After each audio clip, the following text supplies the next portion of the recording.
శుక్లాంబరధరం విష్ణుం శశివర్ణం చతుర్భుజం ప్రసన్నవదనం ధ్యాయేత్ సర్వవిఘ్నోపశాంతయేత్. గురుర్బ్రహ్మా గురుర్విష్ణుః గురుర్దేవో మహేశ్వరః. గురుసాక్షాత్ పరబ్రహ్మ తస్మై శ్రీగురవే నమః. వ్యాసాయ విష్ణురూపాయ వ్యాసరూపాయ విష్ణవే నమో వై బ్రహ్మనిధయే వాసిష్ఠాయ నమో నమః. కూజంతం రామ రామీతి మధురం మధురాక్షరం ఆరుహ్య కవితాశాఖాం వందే వాల్మీకికోకిలం. శ్రుతిస్మృతిపురాణానాం ఆలయం కరుణాలయం నమామి భగవత్పాదశంకరం లోకశంకరం. వాగర్ధావివ సంపృక్తౌ వాగర్ధప్రతిపత్తయే జగతః పితరౌ వందే పార్వతీ పరమేశ్వరౌ. సూక్తిం సమగ్రేతున స్వయమేవ లక్ష్మీ శ్రీరంగరాజమహిషీ మధురైః కటాక్షైః.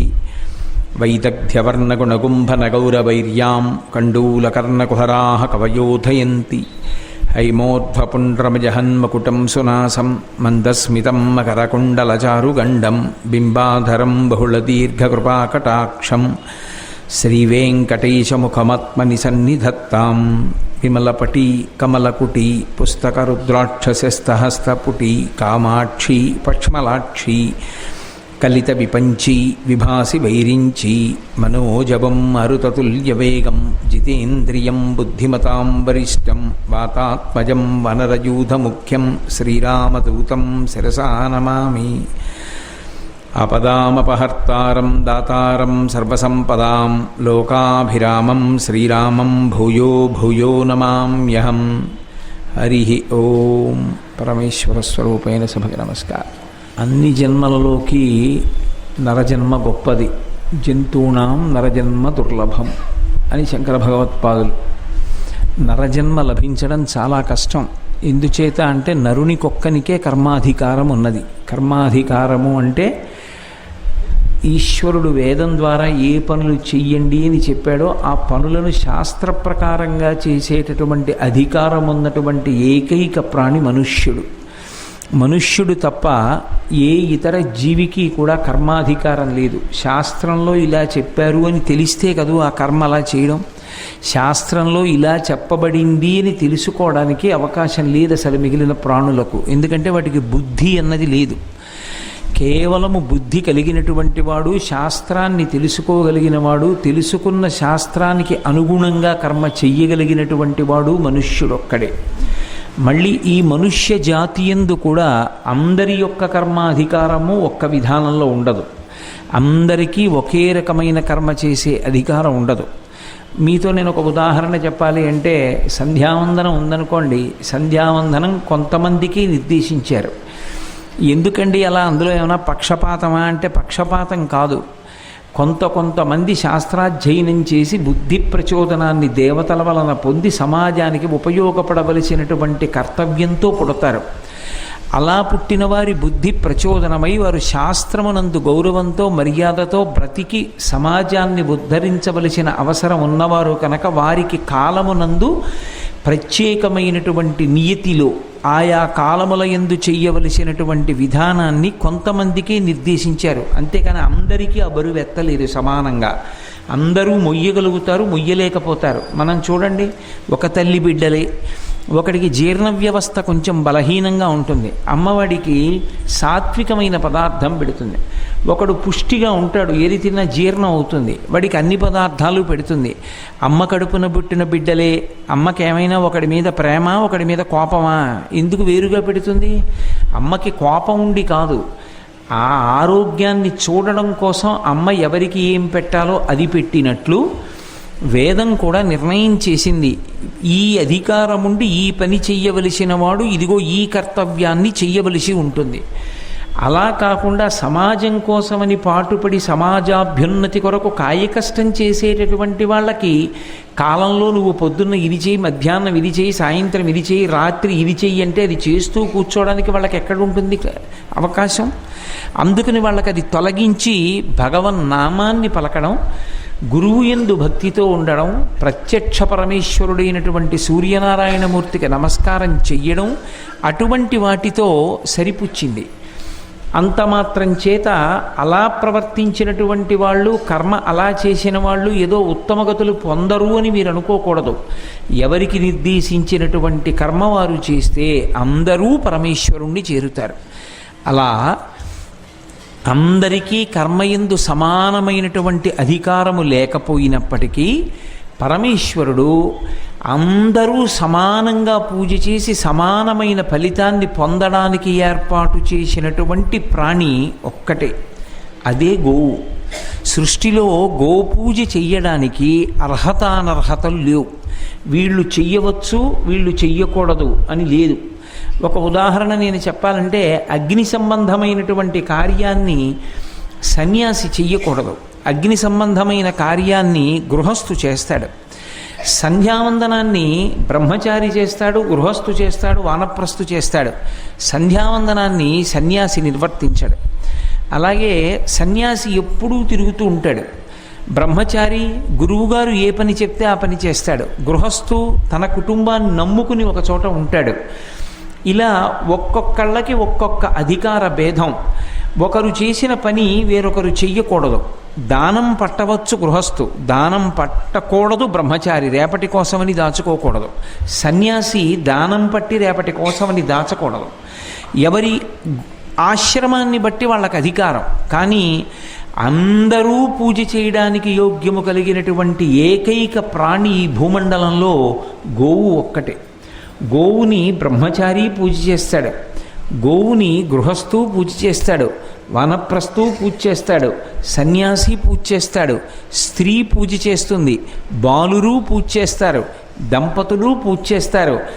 అందరూ పూజ చేయడానికి అందరికీ ఒకే కల్పంతో ఒకే పూజా విధానంతో ఉన్నటువంటి ఏకైక ప్రాణి ఈ లోకంలో ఒక్క గోవుయే. సృష్టి యందు అనేక ప్రాణులు ఉన్నాయి. అనేక ప్రాణులు ఉన్నప్పటికీ ఏ ప్రాణి యొక్క పేరు పక్కన కూడా మాతా శబ్దాన్ని వేసి మనం పిలవం. అది మన ఇంటిని ఐశ్వర్యాన్నంతటినీ కాపాడేటటువంటి కుక్కవచ్చు, అయినా శునకమాత అని పిలవరు దాన్ని. ఒక్క గోవు దగ్గరికి వచ్చేటప్పటికి మాత్రం గోమాత అని పిలుస్తారు. గోవుకి మాతృస్థానాన్నిచ్చి శాస్త్రం గౌరవించింది. అమ్మతో సమానము అంది. అమ్మయే గోవు. ఎందుచేత అంటే 2 కారణాలని చెప్పింది వేదం. ఒకటి, ఈ జంతు ప్రపంచంలో సాధారణంగా ఏ జంతువిచ్చేటటువంటి పాలైనా సరే రజోగుణ తమో గుణాలని వృద్ధి చేస్తాయి తప్ప సత్వగుణాన్ని వృద్ధి చేయడం అన్నది ఉండదు జంతువులకు సంబంధించినటువంటి పాలు.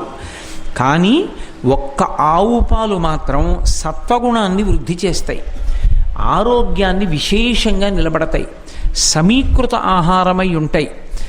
అందులో ఎముకలకు పరిపుష్టినివ్వగలిగినటువంటి కాల్షియం సమృద్ధిగా ఉంటుంది, బుద్ధిని విశేషంగా ప్రచోదనం చేస్తాయి. అందుకే సృష్టిలో ఆవు ఒక్కతే మాత్రం తన ఒక్క దూడ కొరకు మాత్రమే పాలని స్రవించదు. తన దూడ తాగగా ఇంకా చాలా పాలు ఆవు దగ్గర మిగిలిపోతాయి. నిజానికి ఆ పాలన్నీ దూడ తాగితే దూడకి అనారోగ్యం వస్తుంది. అందుకే దూడ కడుపు నిండిపోయిన తరువాత కూడా పాలను స్రవిస్తుంది ఆవు. దేనికోసం పాలనిస్తుంది అని అడిగారు. అలా పాలని ఇచ్చినటువంటి కారణం చేత తల్లి లేని బిడ్డల దగ్గర నుండి, తల్లిపాలు సమృద్ధిగా లేని బిడ్డల దగ్గర నుండి, అనారోగ్యంతో ఉన్న వాళ్ళని, ఆఖరికి నిరంతరం సత్వగుణంలో నిలబడవలసినటువంటి అవసరం ఉన్నటువంటి సన్యాసుల వరకు అందరికీ ఆవు పాల యొక్క సేవనము యోగ్యమైనదిగా చెప్పబడింది. మీరు చూడండి, లలితా సహస్రనామ స్తోత్రంలో నామాలు చెప్పేటప్పుడు ఒక పొందిక ఉంటుంది. ఆ పొందికలో మీరు చూడండి, గుణనిధి, గోమాత, గురుమూర్తి, గుహజన్మభూ, ఇవన్నీ ఒక వరుస క్రమంలో వస్తాయి. అందులో గుణనిధి, గురుమూర్తి, గోమాత ఒక వరుస క్రమంలో ఉంటాయి. అసలు సత్వగుణంతో మంచి గుణములన్నీ ఏర్పడాలి అంటే భగవద్భక్తి, శాస్త్రమునందు విశ్వాసము ఏర్పడి మనుష్యుడిగా బ్రతికేటటువంటి లక్షణం కలగాలి అంటే, గుణములకు నిధి కావాలి అంటే గోవు యొక్క పాలని తాగాలి. ఎవరు సత్వగుణావలంబకుడై శాస్త్రాల్ని పరిశీలనం చేసి శాస్త్రాంతర్గతమైనటువంటి విషయాన్ని తన ఎరుకలోకి బాగా తెచ్చుకొని ఇతరులకు బోధ చేయగలిగినటువంటి ఆ వాగ్వైభవాన్ని కలిగి ఉంటాడో ఆయన గురువు. అటువంటి గురువు గోవు యొక్క పాలని తాగినటువంటి కారణం చేతనే ఆ బుద్ధి ప్రచోదనాన్ని పొందుతాడు. సన్యాసి కూడా సేవించడానికి యోగ్యమైనటువంటి పాలను స్రవించగలిగినటువంటి ఏకైక ప్రాణి ఈ భూమండలంలో గోవు ఒక్కటే. ఆ గోవు యొక్క విలువ కట్టడం, ఆ గోవు యొక్క గౌరవం, గోవు యొక్క మర్యాద, గోవు యొక్క శక్తిని గణన చేయడం లోకంలో ఎవరికీ సాధ్యం కాదు. ఎందుచేత అంటే గోవు చతుర్ముఖ బ్రహ్మగారి సృష్టిలో వచ్చినటువంటి ప్రాణి కాదు. బ్రహ్మగారు సృజించలేదు గోవుని. పరదేవతయే గోదేవతగా, గోమాతగా రూపాన్ని స్వీకరించింది. ఎందుచేత అంటే ఈ భూమండలం మీద 4 మాతృస్వరూపాలు తిరుగుతూ ఉంటాయి అని. 1 జనకమాత, 2 భూమాత, 3 గోమాత, 4 లోకమాత. ఈ 4. జనకమాత అంటే జన్మనిచ్చినటువంటి తల్లి. జన్మనిచ్చినటువంటి తల్లికి ఎంత గౌరవం ఇస్తామో గోవు కూడా అంతే గౌరవం ఇస్తాం. అందుకే పక్కన మాతా శబ్దం వాడతారు. అమ్మ, పసిపిల్లవాడు బ్రతకడానికి కారణం అమ్మే. ఆమె కడుపులోనే ఊపిరి పోసుకుంటాడు. బయటికి వచ్చిన తర్వాత ఆమె నెత్తురు పాలగా మార్చి పడుతుంది. ఆ పాలు తాగి బ్రతుకుతాడు. కొంతకాలం అయిపోయిన తర్వాత ఇక అమ్మ పాలు ఇవ్వదు. అమ్మ ఏ పని చేయలేదు. ఏ పని చేయలేక ముసలి వగ్గైపోయినటువంటి అమ్మ ఓ మంచంలో పడుంటే ఓ 100 రూపాయలు ఇస్తాం, మీ అమ్మగారి మాంసం మేము కోసుకుంటాం, అమ్ముతారా అని ఎవరైనా అడిగారనుకోండి, అసలు ఆ మాట విన్న కొడుక్కి ఎంత కోపం వస్తుంది. ఎంత వృద్ధురాలైపోయినా అమ్మ సహజంగా శరీరాన్ని విడిచిపెట్టాలి. ఆ అమ్మ అంత్యేష్టి సంస్కారాన్ని కొడుకు చెయ్యాలి. అమ్మ మాంసం తినడం ఎంత హేయమైనటువంటి కృత్యంగా లోకంలో చెప్పబడుతుందో గోవు యొక్క మాంసం తినడం కూడా అంత హేయమైన కృత్యంగానూ చెప్పబడుతుంది. అందుకే పక్కన మాతా శబ్దం ఉంది కాబట్టి తనని కన్న తల్లి మాంసం తినడం ఎటువంటిదో గోమాత యొక్క మాంసం తినడం కూడా అంతే హేయమైనటువంటి చర్య. లోకంలో ఈ 4 మాతలలో కనేటటువంటి అమ్మ లోకమాత. ఒక్కొక్కసారి కన్న తల్లి దగ్గర కూడా పెంచడానికి కావలసినటువంటి పాలు లేకపోవచ్చు. ఒకవేళ ఉన్న వాడు ఒక వయస్సుకు వచ్చేసిన తరువాత సత్వగుణావలంబకుడై శాస్త్రాల్ని పరిశీలించి వైదికమైనటువంటి కర్మానుష్ఠానమునందు తాను మగ్నమై నిలబడదలుచుకుంటే ఆయనకి శరీరం నిలబడడానికి యోగ్యమైన పదార్థము ఆవు పాలు. అప్పుడు ఆ పాలిచ్చి అతని జన్మ సార్థక్యతకి ఉపయోగపడేటటువంటి ప్రాణి గోవు ఒక్కటే. అటువంటి పాలిచ్చేటటువంటి గోవు అమ్మతో సమానమైనటువంటి స్థానాన్ని పొంది ఉంటుంది. 3వది భూమాత. ఈ భూమాత అమ్మ ఎలా అన్నం పెడుతుందో అలా తరువాతి కాలంలో కూడా మనం బ్రతకడానికి కావలసినటువంటి సమస్తమైన పదార్థములను తనలోంచి ఇస్తుంది భూమాత. చిట్ట చివరికి ఆ భూమాత కడుపులోనే మనం కలిసిపోతాం. 4వది లోకమాత.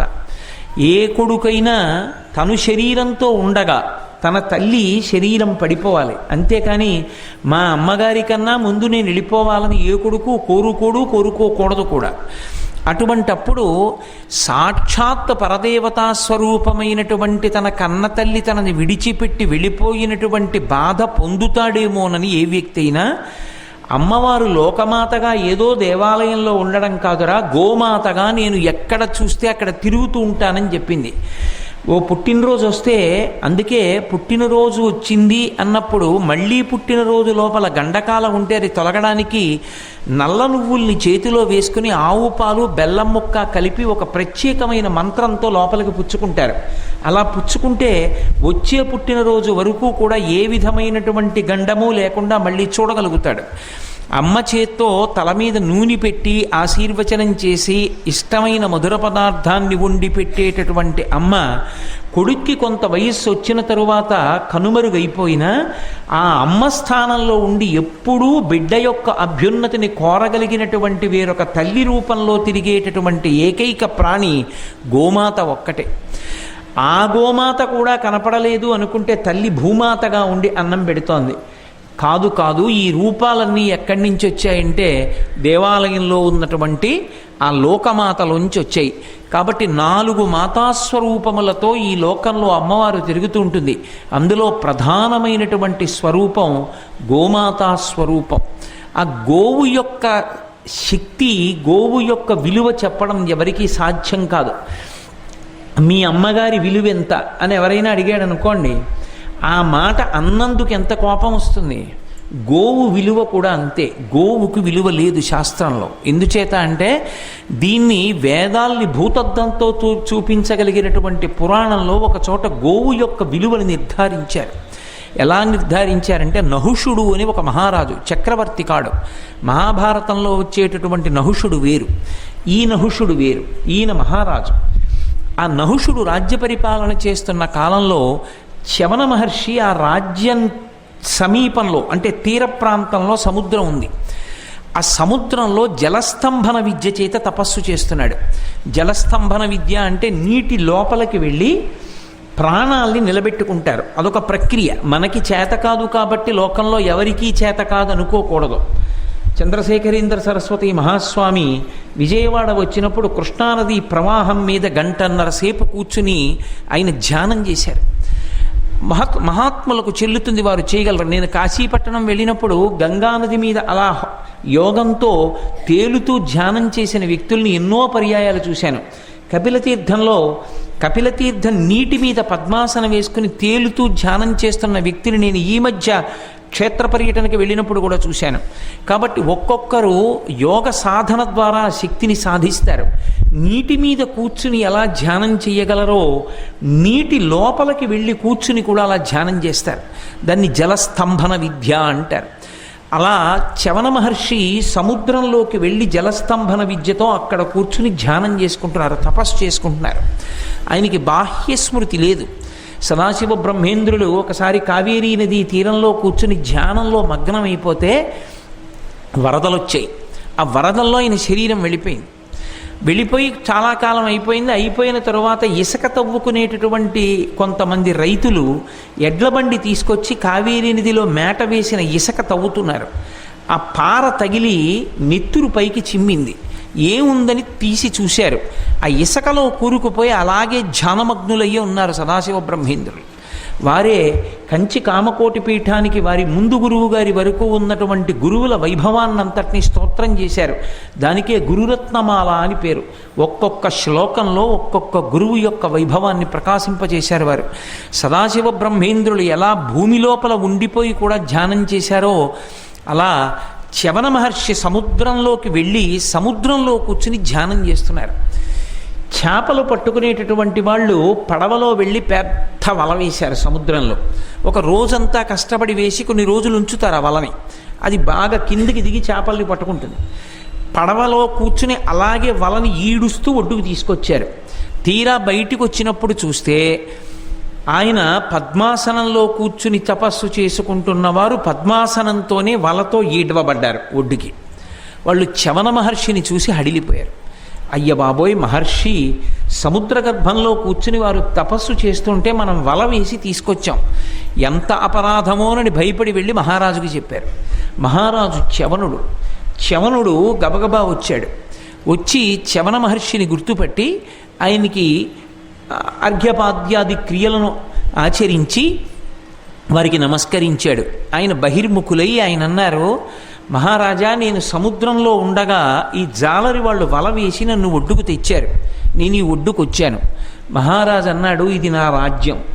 నా రాజ్యంలో ఉన్న వాళ్ళ వల్ల తప్పు జరిగింది కాబట్టి ఆ తప్పు నాదే. నన్ను మన్నించి మీరు యథేచ్ఛగా మళ్ళీ తపస్సు చేసుకోవడానికి వెళ్ళిపోండి అన్నాడు. ఆయన మహాధర్మమూర్తి. చ్యవనుడు అన్నాడు, అలాగే వెడతాను, కానీ సముద్రంలో ఉండేటటువంటి ప్రాణుల మీద వల వేసి చేపల్ని తెచ్చుకొని చంపేటటువంటి అధికారాన్ని శాపరూపంలో ఇచ్చినవాడు అగ్నిహోత్రుడు. మీరు మహాభారతంలో విన్నారు. అందుకే చేపలు ఎక్కువ చచ్చిపోతుంటాయి వలలకి పడి. నేను కూడా సముద్ర గర్భంలో వీళ్ళకి దొరికాను జాలరులకు. సముద్ర గర్భంలో వల వేసి లాగినప్పుడు ఏది దొరికితే అది మత్స్యకారుడి. వాళ్ళు నన్ను నీళ్లలోకి వదలలేదు. వాళ్ళు నన్ను ఒడ్డున ఉంచి నీకు చెప్పారు. నేను వాళ్ళ సొత్తు. నువ్వు నన్ను తపస్సు చేసుకోవడానికి మళ్ళీ పంపించాలి అనుకుంటే నువ్వు నన్ను జాలరి వారి దగ్గర కొనుక్కో. నన్ను కొనుక్కున్న తర్వాత నేను నీకు సొత్తు అవుతాను. అప్పుడు నువ్వు నాకు స్వేచ్ఛని, నేను తపస్సు చేసుకోవడానికి వెళ్ళిపోతాను. వాళ్ళు నన్ను ఒడ్డుకి వల వేసి తెచ్చాక నా అంత నేను వెళ్ళిపోవడానికి నాకు అధికారం లేదు. ఇప్పుడు మత్స్యకారుల సొత్తు, కాబట్టి నన్ను కొనుక్కో అన్నాడు. రాజు అన్నాడు, 50,000 బంగారు మాడలు ఇస్తాను, చవన మహర్షిని ఇమ్మన్నాడు. చవన మహర్షి అన్నారు, అది నా విలువ కాదన్నారు. అంతకన్నా ఇంకో మాట చెప్పు. 1,000,000 బంగారు మాడలు ఇస్తానన్నాడు. అది కూడా కాదు నా విలువ, ఇంకొక మాట చెప్పు. అర్ధరాజ్యం ఇచ్చేస్తాను, అది కూడా కాదు నా విలువ, ఇంకొక మాట చెప్పు. నా రాజ్యం అంతా ఇచ్చేస్తానన్నాడు. అది కూడా కాదు నా విలువ, ఇంకొక మాట చెప్పన్నాడు. నాతో కలిపి నా కుటుంబంతో కలిపి అందరం పరిచర్య చేస్తాం, ఇచ్చేస్తానన్నాడు. అది కూడా కాదు నా విలువ అన్నాడు. మరి ఎలా? అప్పుడు గవిజాతుడు అని వేరొక మహర్షి వచ్చారు. ఆయన వచ్చి అన్నారు, పిచ్చివాడా, చవన మహర్షికి విలువ కట్టగలిగిన వాడివా? చవన మహర్షికి విలువ కట్టి జాలర్ల దగ్గర కొనగలవా? చవన మహర్షిని కొనుక్కోవాలంటే లోకంలో ఒకే ఒక్క ప్రాణి ఉంది, దానికి విలువ లేదు, దానికి విలువ కట్టలేము. అందుకే ఒక ఆవుని జాలరులకిచ్చి నువ్వు చవన మహర్షిని పుచ్చుకోవాలి. చవన మహర్షిని అడిగారు, పుచ్చుకోమంటారా అని అడిగారు. ఆయన అన్నారు, ఒక గోవు అయితే అంగీకారమే, ఆ గోవుతో సమానం నేను అవునో కాదో తెలియదు, కాబట్టి గోవునిచ్చి పుచ్చుకోవాలన్నారు. అంటే అప్పుడు ఆ గవిజాతుని యొక్క మాట ప్రకారం ఒక ఆవుని జాలరులకిచ్చి జాలరుల నుండి చవన మహర్షిని పుచ్చుకొని చవన మహర్షికి స్వేచ్ఛనిచ్చి మళ్ళీ ఆయన తపస్సు చేసుకోవడానికి అంగీకరించాడు రాజు. అంటే ఒక గోవు ఎంత గొప్ప ప్రాణో తెలుసుకోవాలి అంటే పౌరాణికమైనటువంటి ఈ కథ ఆధారం. అందుకే వేదంలో గోవుకి సంబంధించి చాలా చిన్న మాట ఒకటి ఉంది, కానీ చాలా విశేషమైనటువంటి మాట. గౌరగ్నిహోత్రం అని ఒక మంత్రం. గోవు అగ్నిహోత్రము. గోవు అగ్నిహోత్రం అయితే గోవు దగ్గరికి వెళ్ళి ఒక సమిధ వేస్తే అది కాలుతుందా? గౌరగ్నిహోత్రం అంటే గోవు మీద ఓ పాలగిన్నె పెడితే పాలు పొంగుతాయా? పొంగవు. మరి గోవు అగ్నిహోత్రము కాదు. అగ్నిహోత్రాన్ని పట్టుకుని కాస్త అగ్నిహోత్రాన్ని చేత్తో పట్టుకుని దానం చేసి ఇది గోవు అంటే చెల్లుతుందా? చెల్లదు. గోవు అగ్నిహోత్రం కాదు, అగ్నిహోత్రము గోవు కాదు. కానప్పుడు మరి గౌర అగ్నిహోత్రం ఎలా చెల్లుతుంది అంటే 2 కారణముల చేత చెల్లుతుంది అన్నారు. ఒకటి, నిత్యము అగ్నిహోత్రాన్ని ఆరాధన చెయ్యాలి, నిత్యాగ్నిహోత్రము అని. అది కేవలం బ్రాహ్మణులే చెయ్యాలి అని చాలామందిలో ఒక అపోహ. కాదు, చాతుర్వర్ణములు ప్రతిరోజు అగ్నిహోత్రమును ఆరాధించవలసినదే.